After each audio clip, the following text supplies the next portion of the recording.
பரித்ராணாய சாதூனாம் விநாசாய சதுஷ்கிருதாம் தர்ம சம்ஸ்தாபனார்த்தாய சம்பவாமி UK UK.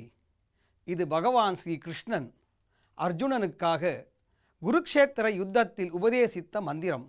எப்பொழுதெல்லாம் தர்மத்திற்கு ஒரு குறைவு ஏற்படுகிறதோ, எப்பொழுதெல்லாம் அதர்மம் தலை தூக்கி தர்மத்திற்கு ஒரு இழிவு நேருகிறதோ, அப்பொழுதெல்லாம் தான் இந்த பூமியிலே அவதரிப்பேன் என்பதை அர்ஜுனனுக்கு எம்பெருமான் எடுத்து காட்டினான். அந்த வகையில்தான் பிரம்மஸ்வரூபமாக இருக்கக்கூடிய எல்லா இறை அம்சங்களும் ஓர் அவதார நோக்கமாக கொண்டு தர்மத்தை நிலைநாட்டும் பொருட்டு இந்த பூவுலகிலே பிறக்கிறார்கள்.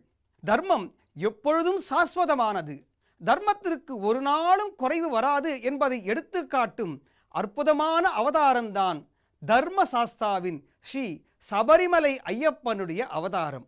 அந்த அவதாரத்தின் பெருமையை சொல்லும் அற்புதமான கான கோஷத்தோடு இந்த நிகழ்ச்சியை துவங்குவோம்.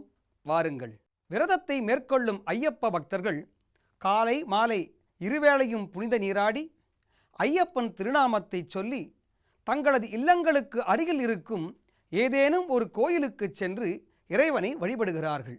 அப்படி இறைவனை வழிபடுகின்ற ஐயப்ப பக்தர்கள் நாளும் அவனுடைய திருநாமத்தை உச்சரித்தபடி பெரும்பாலும் மௌனிகளாகவே மௌனத்தை கடைபிடிக்கிறார்கள்.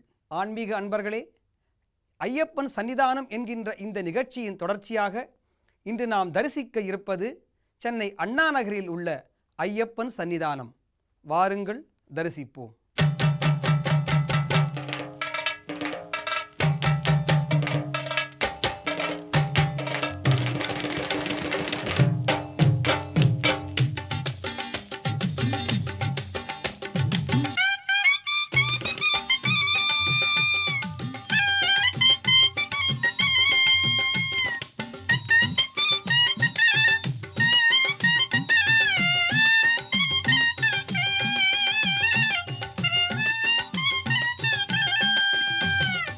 இந்த ஐயப்பன் வழிபாடு என்பது நம் நாட்டில் ரொம்ப நாளாக மிக புராதனமான நாட்களிலிருந்து நாடு பூராவாகவும் இருந்திருக்கிறது.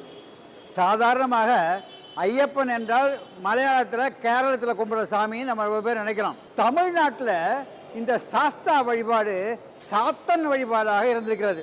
நம்ம ஊரில் பாருங்கள், பல இடத்துல சாத்தங்குளம் வாங்க, சாத்தையன் வாங்க. இந்த சாஸ்தா வழிபாடு நம்ம ஊரில் அதிகமாக பல நாட்கள் இருந்து நம்ம காவல் தெய்வமாக கொண்டாடுறோம்.